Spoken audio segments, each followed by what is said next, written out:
आचार्यप्रवरैश्च नानकदयानन्दादिभिर्नन्दिताम् वन्दे भारतमातरं सुरवराम् వాత్సల్యపూర్ణాంధరాం.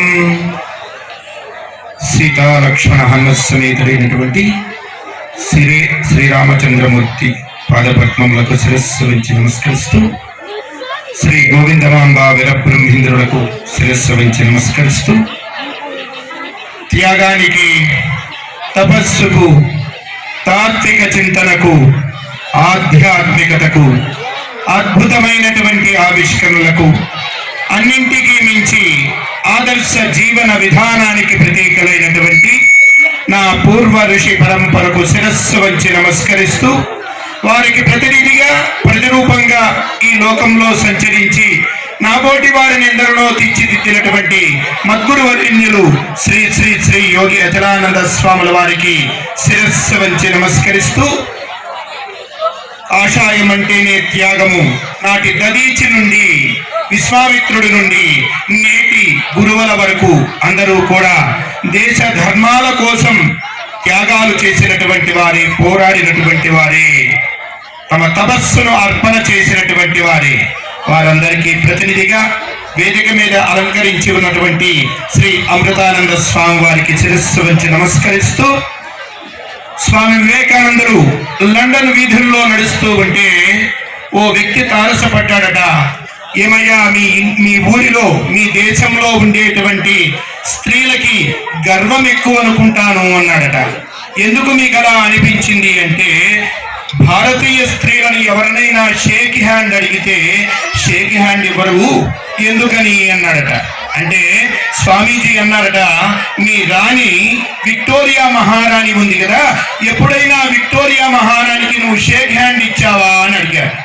లేదండి, shake hand ఇవ్వలేదు, ఆవిడ మహారాణి, ఆవిడ మామూలు వాళ్ళకి షేక్ హ్యాండ్ ఇవ్వదు అని చెప్పారు. అంటే అయ్యా అయ్యా అయ్యా తెలియదులే వారికి తెలియదు. ఆవిడ మహారాణి, విక్టోరియా రాణి అంటే మామూలు వ్యక్తి కాదు, మహారాణి. ఆవిడ మామూలు వాళ్ళకి షేక్ హ్యాండ్ ఎలా ఇస్తుంది అని అన్నాడు. దానికి స్వామి వివేకానందులు అన్నారట, నా దేశంలో ప్రతి గృహంలో ఉండేటువంటి ప్రతి స్త్రీ కూడా విక్టోరియా మహారాణి కంటే గొప్పదైనటువంటి మహారాణులే. వారు మామూలు వాళ్ళకి షేక్ హ్యాండ్ ఇవ్వరు. అటువంటి స్త్రీమూర్తులని ఈ దేశం ఎలా గౌరవించింది అంటే, యాదేవి సర్వభూతేషు మాతృరూపేణ సంస్థిత నమస్తస్యై నమస్తస్యై నమస్తస్యై నమో నమః అంది.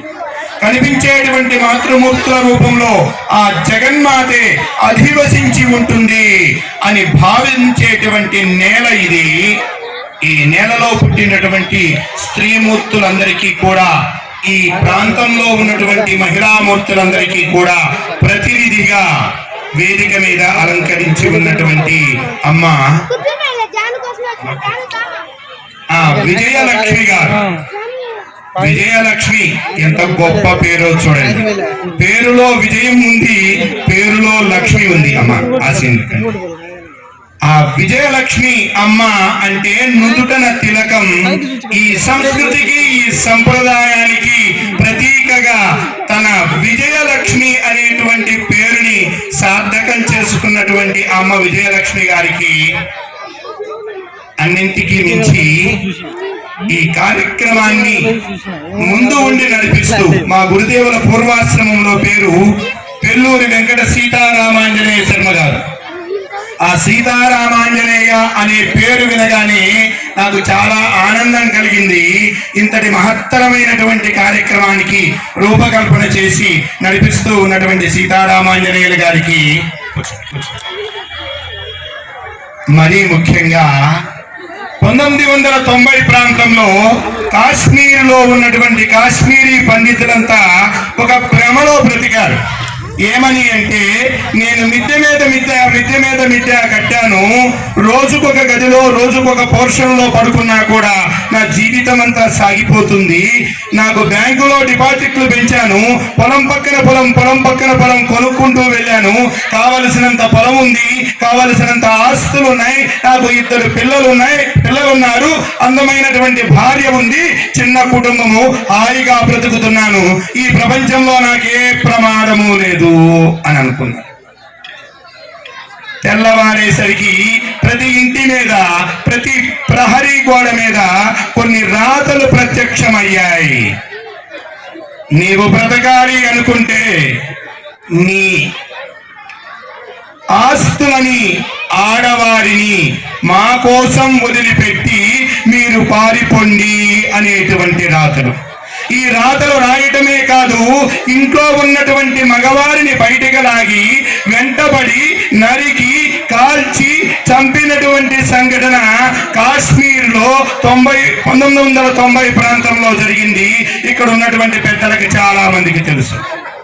భర్త ముందు భార్యని, అన్న ముందు చెల్లెలని, తండ్రి ముందు కూతురుని అత్యాచారాలు చేసి, పిల్లల మీద అఘాయిత్యాలు చేసి నానా యాతన పెడితే ప్రాణాలు అరచేతుల్లో పెట్టుకుని పారిపోయి దేశంలో, మహానగరాల్లో, మారుమూల ప్రాంతాలలో మరుగుదొడ్లు కరుగుతూ బ్రతుకుతూ ఉన్నటువంటి కాశ్మీరీ పండితులు ఈ దేశంలో ఎన్నో కష్టాలు అనుభవించారు. నేను గృహస్థున్నే, నాకు పొలం ఉంది, నాకు ఆస్తులున్నాయి, నాకు ఉద్యోగం ఉంది, నాకు సంపద ఉంది, నేను హాయిగా బ్రతకవచ్చు అని ఆలోచన చేయకుండా గతం చరిత్రని గుర్తు చేసుకొని భవిష్యత్తులో మరొకసారి ఈ దేశానికి ఇటువంటి దౌర్భాగ్యమైనటువంటి స్థితి రాకూడదు, హిందూ సమాజానికి ఇటువంటి కష్టం రాకూడదు, నేను కట్టిన ఇంట్లో నా మనవడు బ్రతకడానికి తగినటువంటి అవకాశం ఉండాలి, నా ధనాన్ని నా కుటుంబం వాడుకునేటువంటి పరిస్థితి ఉండాలి, నా ఇంట్లో పుట్టినటువంటి ఆడపిల్లలు వీరిలో ఆనందంగా స్వేచ్ఛగా తిరిగేటువంటి వాతావరణం శాశ్వతంగా ఉండాలి. దానికోసం ఈ దేశం నాకేమిచ్చిందని కాదు, ఈ దేశానికి నేనేమి ఇవ్వగలను అని ఆలోచన చేస్తాను, ఈ దేశ ధర్మాల కోసం సమయం ఇస్తాను అని గృహస్థాశ్రమంలో ఉండి కూడా ఈ దేశం కోసం, ధర్మం కోసం సమయం ఇస్తున్నటువంటి జగదీష్ ప్రసాద్ గారికి అన్నింటికీ మించి పదవులిస్తామని ప్రలోభ పెట్టిన, ధనం చూపించి ఆశ పెట్టిన, నీకు నీ మంచంలో ఉన్నటువంటి నీ భర్త బ్రతకాలి అంటే నువ్వు మతం మారాలి అని భయపెట్టిన, నీ మోకాళ్ళ నొప్పులో కీళ్ళ నొప్పులో పోతాయి అని భ్రమ పెట్టడానికో లేదా మభ్య పెట్టడానికో ప్రయత్నం చేసిన, మతం మారనటువంటి సమాజాన్ని మీరు మతం మారకపోతే మరుగుదొడ్లు కడగాలిరా అంటే పొరక తీసుకొని మరుగుదొడ్లు కడుగుతూ ఉంటే, ఒరే మీరు మలం ఎత్తేసేవారు, మీరు పంచములురా అని ఊరి చివరిన నిలబెట్టి అంటరాని వారు అంటూ అవమానపరిచి ఈ దేశ ధర్మాలలో లేనటువంటి అంటరానితనాన్ని అంటగట్టి పరాయి పాలకులు అనేక ప్రయత్నాలు చేసినా మనం విని ఉంటాం. గురువు అంటే వీరబ్రహ్మేంద్ర స్వామి, శిష్యుడంటే సిద్ధయ్య. వీరబ్రహ్మేంద్ర స్వామి లాంటి గురువు గాని, సిద్ధయ్య లాంటి శిష్యుడు గాని లేడు అనేటువంటిది లోకోక్తి. ఎందుకు వీరబ్రహ్మేంద్ర స్వామికి అంత ప్రఖ్యాతి అంటే, కాశీలో అవతరించిన, నందికొండ పాపగ్నిలో బాల్యం గడిపిన, కంచిలో తపస్సు చేసిన, బరగానపల్లెలో గోపాలన చేస్తూ కాలజ్ఞాన రచన చేసిన, కందిమల్లయ్య పల్లెలో అలా స్థిర నివాసం ఏర్పాటు చేసుకుని జీవ సమాధిలో దేహాన్ని వదిలిపెట్టకుండా కలియుగాంతం వరకు నేను తపస్సులో ఉంటాను, నా కుమారుడు శ్రీ మహావిష్ణువు వీరభోగ వసంత రాయులుగా వస్తాడు, కల్క్యావతారం వస్తుంది, ఈ లోకం మొత్తాన్ని పాలిస్తుంది. అప్పటి వరకు నేను తపస్సులో ఉంటాను. నా తపో బలాన్ని ఈ ధర్మం కోసం, ఈ దేశం కోసం అందిస్తూ ఉంటాను. నన్ను ఆశ్రయించిన వారి సకల బాధ్యతను నేనే నిర్వహిస్తాను అని చెప్పినటువంటి వీరబ్రహ్మేంద్ర స్వామి మాదిగ కక్కయ్యను, దూదేకుల సిద్ధయ్యను, గరిమెరెడ్డి అచ్చమ్మను, బ్రాహ్మణుడైన అన్నాజయ్యను, క్షత్రియుడైనటువంటి ఆనంద భైరవ యోగిని, కులాలకి అతీతంగా, మతాలకి అతీతంగా, ప్రాంతానికి అతీతంగా, వర్గాలకి అతీతంగా, స్త్రీ పురుష భేదాలకి అతీతంగా అందరినీ కూడా ఒకే పంక్తిలో కూర్చుండబెట్టి ఈ ధర్మాన్ని బోధించి ఈ దేశం యొక్క గొప్పతనాన్ని చెప్పి అందరికీ కలిపి వడ్డించి వారితో తాను కలిసి కూర్చొని భోంచేసి అన్నమయములైనవన్నీ జీవంబులు కూడు లేక జీవ కోటి లేదు, కూడు తినిది కాడ కులభేదమెనకో అని చెప్పినటువంటి వీరబ్రహ్మేంద్ర స్వామి జగద్గురుడయ్యాడు.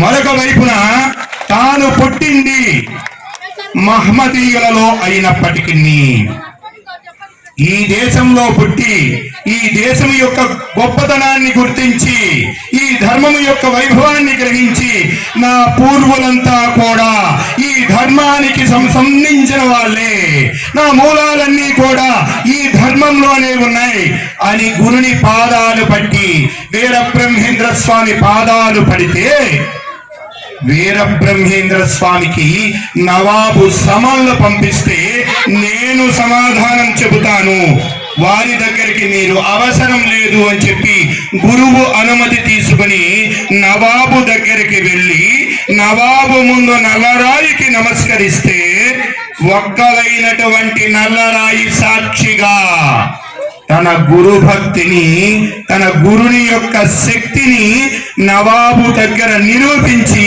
అతని బుద్ధిని మార్చి అతని మతాంధకారం నుండి బయటకు తీసుకుని వచ్చి జగద్గురుడైనటువంటి వీరబ్రహ్మేంద్ర స్వామి పాదాల దగ్గర కూర్చోబెట్టాడు సిద్ధయ్య. అందుకని సిద్ధయ్య లాంటి శిష్యుడు లేడు అనేటువంటిది లోకం. అంతేకాదు ఈ రోజు గురు గోవింద్ సింగ్ జన్మించినటువంటి ఒకరోజు గురు గోవింద్ సింగ్ అంతా తన శిష్యులందరినీ కూడా వందలలో వేలల్లో ఉన్నటువంటి తన శిష్యులందరినీ సమావేశపరిచి ఈ దేశం యొక్క స్థితిని గుర్తు చేసి మహమ్మదీయ పాలనలో ప్రతిఘటించలేదు. ప్రతిఘటించకపోవడం వల్ల జరిగినటువంటి నష్టం, ఈ రోజు మన సోదరులు చాలా మంది అన్యమతాల వైపు వెళ్ళారు అంటే వాళ్ళ పూర్వులు ఎన్నో ఇబ్బందులు పడి తప్పని పరిస్థితులలో లేదా మోసపోయి రకరకాల కారణాల చేత అన్యమతాలకి చేరువయ్యారు. ఈ రోజున పరాయి వాడు వేసినటువంటి ఆ బానిస మనస్తత్వం నుండి మనం బయటికి రావటం లేదు. మన కుటుంబాలని ప్రపంచమంతా కూడా భారతీయ స్త్రీలాగా ఉండాలి, భారతీయ కుటుంబం లాగా ఉండాలి అని ప్రపంచమంతా కొనియాడుతూ ఉంటే పాశ్చాత్య స్త్రీలు ఇక్కడికి వచ్చి భారతీయ స్త్రీలాగా చీర కట్టుకొని పూలు పెట్టుకొని చెడవేసుకొని మురిసిపోతూ ఉంటే, నుదుటను బొట్టు పెట్టుకొని మురిసిపోతూ ఉంటే మన అమ్మలకి ఈ ధర్మము, ఈ సంస్కృతి, ఈ ఆచారంలో ఉన్నటువంటి గొప్పతనం తెలియటం లేదు.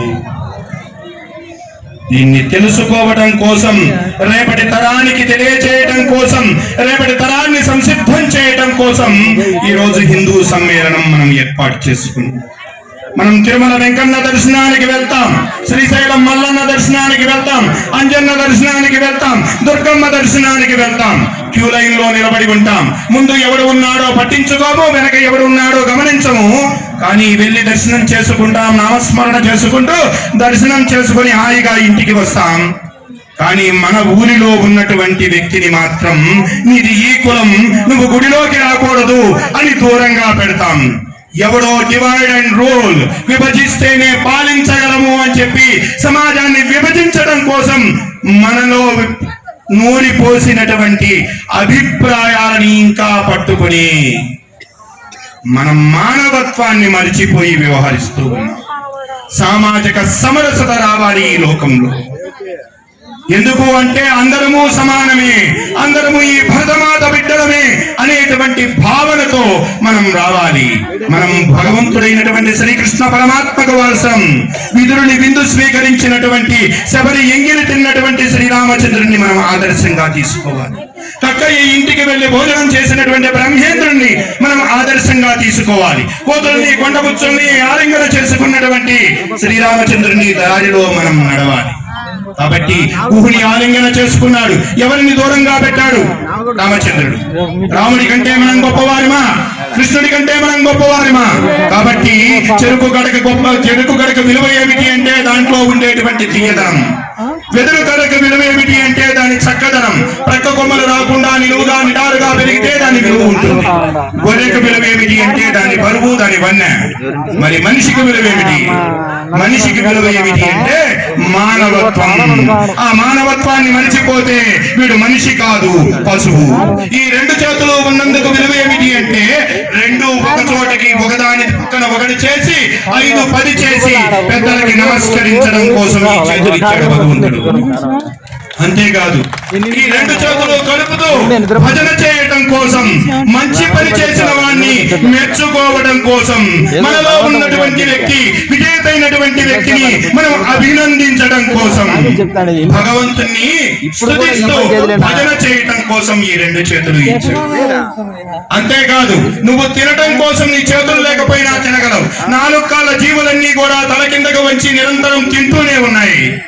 ఏవి ఎండటం లేదు. తినడానికి చేతులకి ఏమీ పని లేదు. నువ్వు తినాలంటే చేతులు ఉండాల్సినటువంటి అవసరమే లేదు. నువ్వు తినిపించాలి అంటే చేతులు కావాలి. మరొకరికి తినిపించడం కోసం భగవంతుడు ఈ చేతులు ఇచ్చాడు. దీన్ని మనం గుర్తించాలి.